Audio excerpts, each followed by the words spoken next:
Ever since I was a kid, I knew I'd be helping people. Growing up, every time I patched up a scraped knee or helped soothe a fever, it felt right. I'm Anna, by the way. My journey into the medical world wasn't glamorous, but it was mine, and I clung to it with everything I had. The university was my escape and my battlefield. I wasn't the top of my class, but I hustled hard. Nursing wasn't just a program, it was a ticket to making a real difference. And hell, I worked every angle, from grueling night shifts at the local clinic to volunteering at blood drives. Anything to build that resume and keep the scholarships coming. After getting my degree, I stayed in the city. The hospital gigs were fine, but something was missing. That's when I stumbled into cosmetology. It might not sound like life-saving stuff, but you'd be surprised how much a good skin day can mean to someone who's been battling acne or scars. I hustled some more, saved up, and eventually, with a chunky loan weighing down my bank account, I opened my own small office. It was just a tiny room in a shared space, but it was mine. It was at one of these rare gatherings with friends, you know, the kind where you realize you haven't seen each other in ages and everything just clicks, that I met David. He was a friend of a friend, typical setup. "So, you're like a nurse or something?" David asked, beer in hand, an easy smile on his face. Now I'm a cosmetologist. I own my place, I said, a little too defensively, expecting the usual judgment. "That's badass. Running your own show. Must be nice calling the shots," he said, genuinely impressed, not a hint of sarcasm. "Yeah, it's pretty cool." "Hard, but cool," I admitted, warming up to his interest. The night faded into a blur of laughter and music, but David's words stuck with me. He wasn't like the others who just nodded along. He got it, the grind, the passion. It was refreshing. Life before David was simple. Work, pay bills, hang out sometimes. But after that night, things changed. We started seeing each other, and every date, every late-night call, it just felt like, maybe, just maybe, I wasn't in this all alone anymore. Over the next few months, we found our rhythm. He'd text me in the morning, something goofy to start the day. I'd call him on my breaks, just hearing about his day made the hours easier. He worked in tech, something about networks, and a lot of complaining about how nobody appreciated good code. He met my friends, I met his. His mom, Mrs. Walker, took to me right away. She was a stout woman, strong in her opinions, and generous with her laughter. The first time I met her, she hugged me like we were long-lost family. "David hasn't shut up about you," she whispered in my ear. "About time he found someone who can keep up with him." We had dinner at her place one Sunday. It was all very casual, homemade lasagna, and stories about David's childhood. "He used to run around barefoot all summer," she laughed, said shoes made him slow. David blushed, tried to change the subject. "Mom, come on, don't embarrass me." "Oh, hush, let her see you're not as cool as you pretend," Mrs. Walker teased, and we all laughed. It was easy, comfortable. It felt right, being there with them. After about a year, things got serious. We were spending almost every night together, and not just at my place. One chilly evening, wrapped up in blankets on my tiny balcony, David broke the silence. "Anna, I've been thinking about us." I tensed, uncertain. "Yeah? What about us?" He took a deep breath, his hand finding mine under the blanket. I know I want to build something with you. A real life. What do you think?" My heart raced, but I played it cool. "Build something, huh? Like Lego or more a Monopoly kind of deal?" He chuckled, squeezing my hand. "Funny. I mean a life, Anna. Together. Maybe even think about getting a place, something permanent." The idea was terrifying and exciting all at once. "I'd like that," I admitted. A lot. So, we started planning, dreaming really. It wasn't just about moving in or the next few years. We talked about everything: kids, careers, buying a house. He proposed not long after that night, nothing fancy, just us, which was perfect. Marry me, Anna. Let's do this for real. In a small, candlelit room, with the curtains drawn and rain tapping softly against the window, I said yes. It was the easiest yes I've ever said. The wedding planning started soon after. Mrs. Walker was a godsend, knowing just who to call, what to book, making it all seem easy. You just worry about being happy, I'll handle the stress, she insisted, and I let her, grateful for her support. It was simple, but perfect. A small ceremony, our closest friends and family, and an air of hope around us. As I walked down the aisle, seeing David there, waiting, I felt like everything was falling into place. He grinned, that lopsided grin that made me fall for him, and I knew, no matter what came our way, we'd handle it. Together. David moved into my apartment, the one I'd been renting since my cosmetologist days were just a dream. We unpacked, merged our books and dishes, and figured out whose art got wall space. It was cozy, happy chaos. The first few weeks, we'd sit at the little dining table with our laptops and piles of bills, making budgets like some kind of grown-up team. I'll handle the groceries and utilities, David offered one evening, his eyes serious as he typed out a spreadsheet. I nodded, scribbling on a notepad. And I'll keep smashing at this loan. The sooner it's gone, the sooner we can think about a house. And, maybe kids. Even saying it felt big, full of possibilities. David smiled, reaching across the table to squeeze my hand. Sounds like a plan, babe.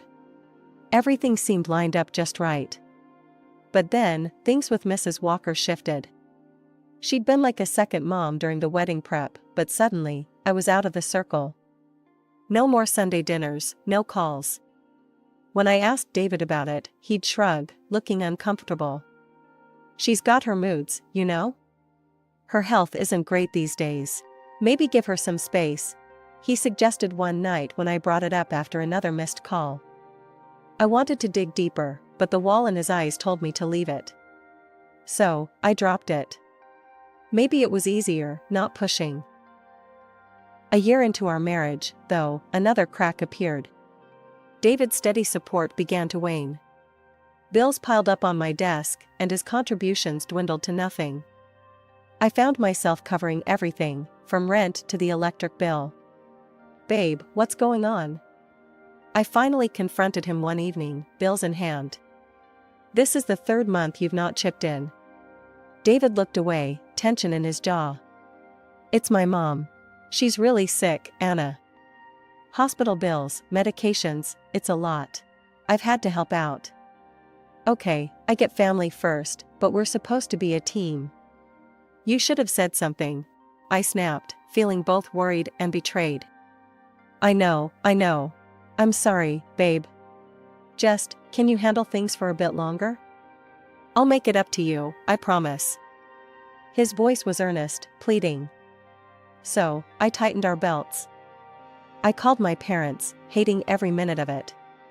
Mom, Dad, I hate to ask, but could you help out a little this month? Just until we get back on our feet. They said what they could, never asking if David was pulling his weight. I didn't have the heart to tell them he wasn't. Work became my refuge and my prison. I skipped lunches, booked clients back to back. Sundays off became a memory. I barely saw David, he was either at work or helping his mom. Our apartment felt too big without him, the silence too loud. One rare evening together, I tried to bridge the gap. We're in this together, right? Tell me what's going on, really. David, looking worn and thin, just shook his head. It's just really bad right now. Mom's fading, and I can't think beyond that. I nodded, swallowing my frustration. Okay, but remember, I'm here. We're supposed to do this together. Over a year had passed since David started shifting all his financial responsibilities onto me. Meanwhile, I managed to pay off the loan for my office. Finally, that tiny room was all mine, every inch a testament to the sweat and late nights I'd poured into it. But as my professional dreams solidified, my personal life with David crumbled. Money, or the lack of it, became a constant shadow over us. He'd promised things would get better once he took on a second job, but if anything, they got worse. David was never home, and the few bucks he contributed might as well have been pennies thrown into a well. One night, when I heard the door creak open way past midnight, I couldn't hold it in any longer. I sat at the kitchen table, bills and overdue notices spread out like a deck of bad luck. "David," I started, my voice tight. "We need to talk. This," I waved at the pile, "isn't sustainable." He sighed, a deep, weary sound, and sank into the chair opposite me. He looked as run down as I felt.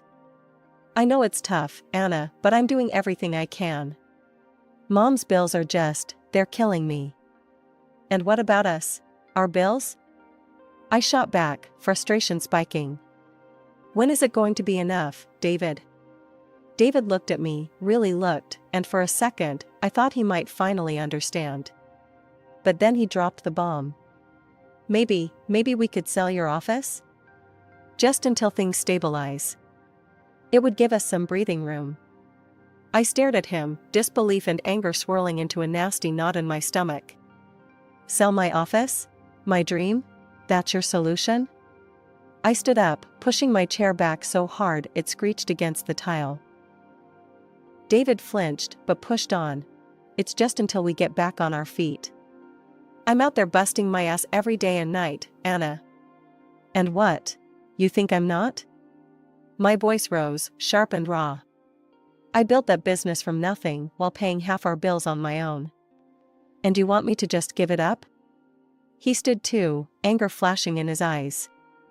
"Then what do you want me to do? Huh? Let my mother starve?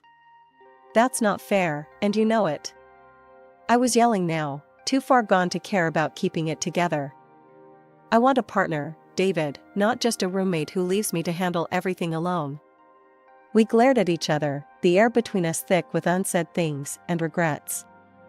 Finally, David turned and walked away, the conversation unresolved, leaving me standing there, feeling more alone than ever. Our fights became frequent, each one chipping away at what was left of our marriage.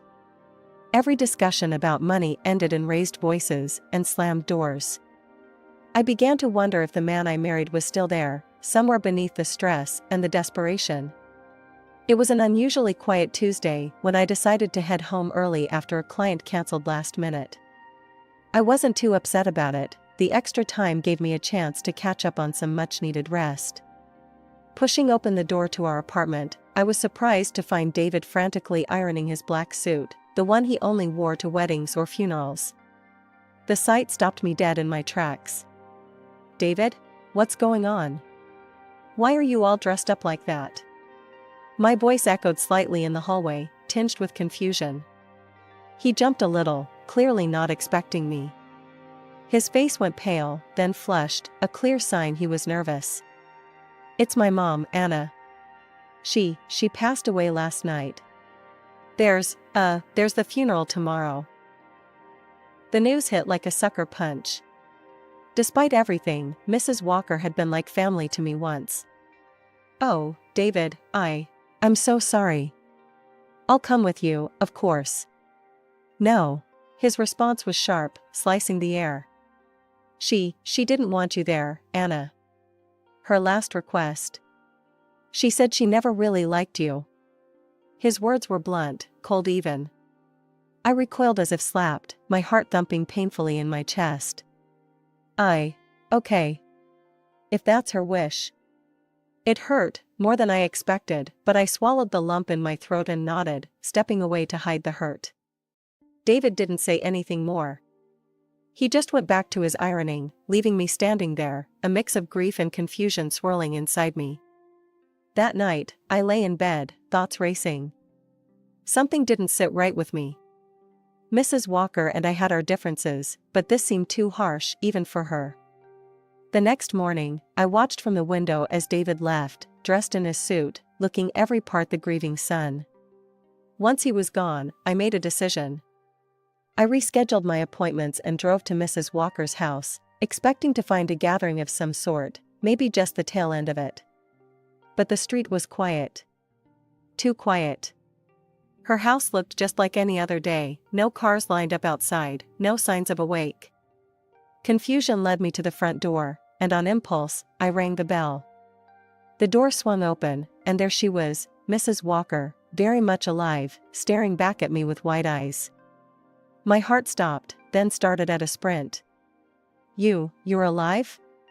She took a step back, her own face a mask of shock. "Anna? What on earth, why would you think otherwise?" David told me you were," the words tangled in my throat, too surreal to voice fully. "Dead?" She finished for me, her brow furrowing in confusion and concern. "My God, no. Come in, Anna. We need to sort this out." Numbly, I stepped inside, the familiar smells of her home wrapping around me like a bewildering comfort. We sat at her kitchen table, the same place we'd shared many cups of coffee. "I don't understand." "He said there was a funeral today. He was so upset." My voice trailed off as I pulled out my phone, the need to confront David growing urgent. But just as I was about to dial, my phone buzzed with a notification. David had started a live stream on Instagram. Curiosity overpowered everything else, and I clicked the link, my fingers trembling. There was a live broadcast of the funeral. But who was in the coffin if David's mother was sitting next to me? We needed to find out the truth, so we went to the funeral, finding out the exact address in one of the comments. As we drove, I couldn't help but replay the last few years in my mind, trying to piece together the deception.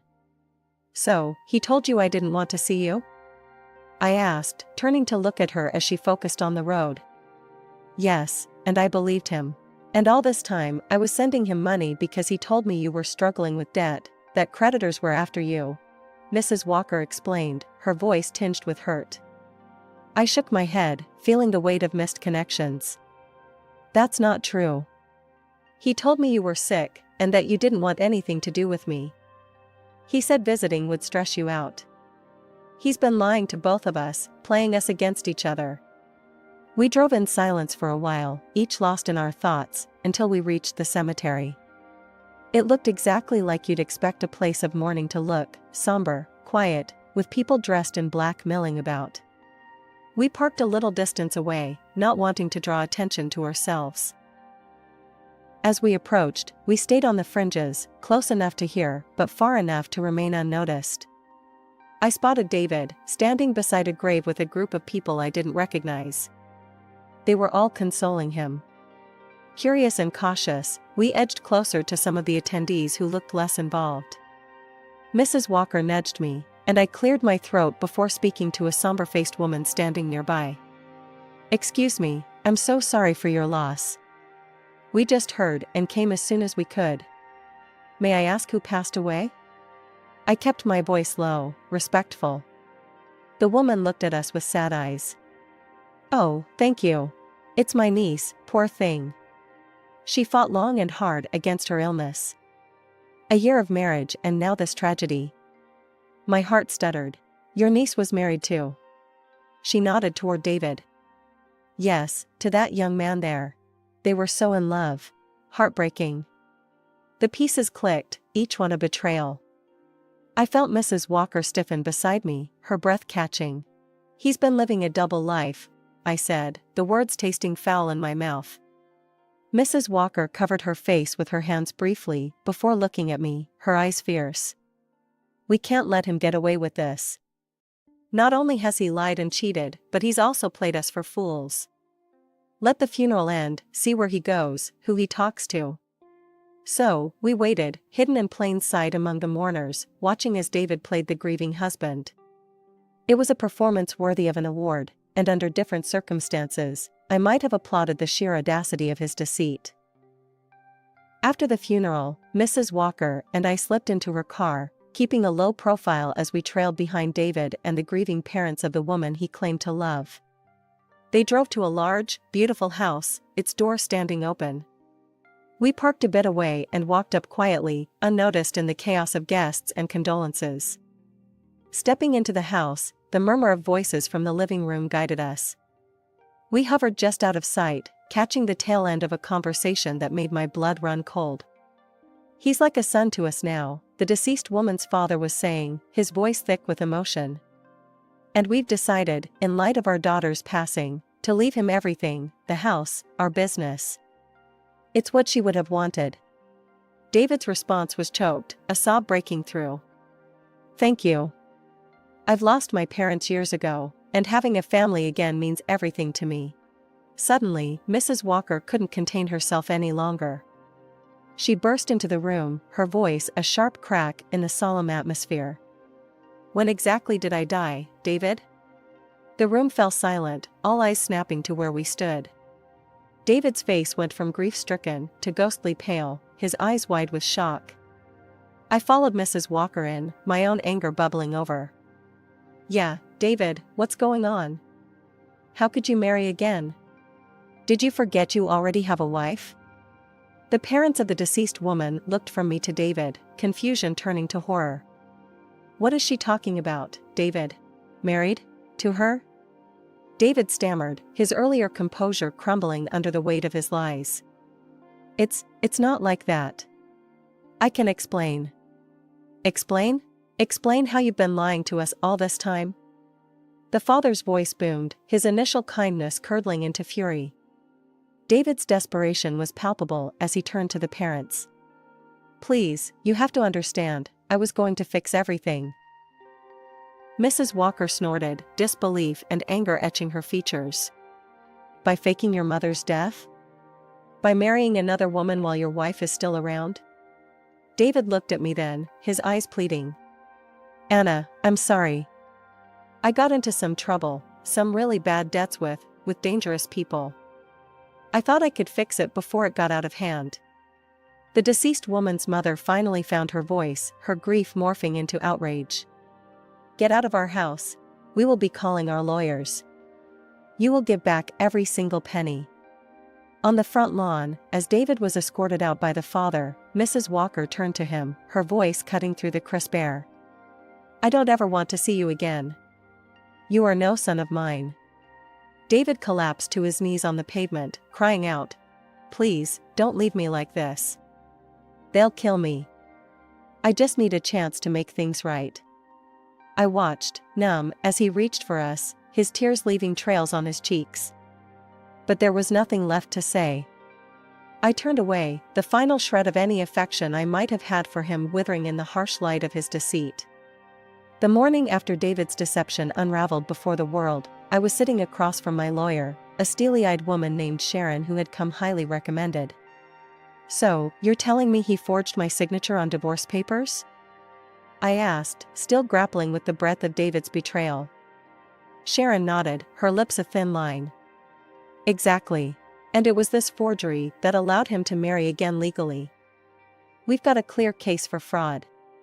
By the afternoon, I was at the police station, recounting everything to a sympathetic officer who promised they'd take it seriously. True to their word, the wheels of justice spun faster than I'd expected. David was conditionally convicted of document forgery within weeks. During this whirlwind, I also demanded financial restitution for the years I'd unwittingly supported his double life. Between my claims and the lawsuit filed by the parents of his second, late wife, David's facade of a successful, if secretive, life crumbled spectacularly. He did pay, both financially and morally. With his assets liquidated to cover the settlements and his reputation in tatters, David fled the country, chased by the debt still snapping at his heels. With the money I received, I poured my energy into expanding my cosmetology office. New equipment, a fresh coat of paint, and 2 new hires later, it felt like I was finally rebuilding from the ruins David had left behind. In the midst of the chaos, a new, unexpected chapter of my life began. I discovered I was pregnant. The news brought a whirlwind of emotions, fear and joy inextricably linked. But when Mrs. Walker heard, her reaction was nothing but supportive. Anna, this is wonderful news. Say you'll let me help, let me be a part of this child's life. Heaven knows, after everything with David, I need something good to focus on. She assured me over the phone, her voice warm and unwavering. Mrs. Walker not only supported me but went so far as to include me and my future child in her will, making us her sole heirs. It was more than I could have ever expected, and it solidified our bond, forged not by blood but by shared trials. We often spent afternoons together, planning for the future, discussing how we'd decorate the nursery, and talking about what we'd teach the little one. The betrayal that had brought so much pain had also brought unexpected gifts, and I found solace in that silver lining.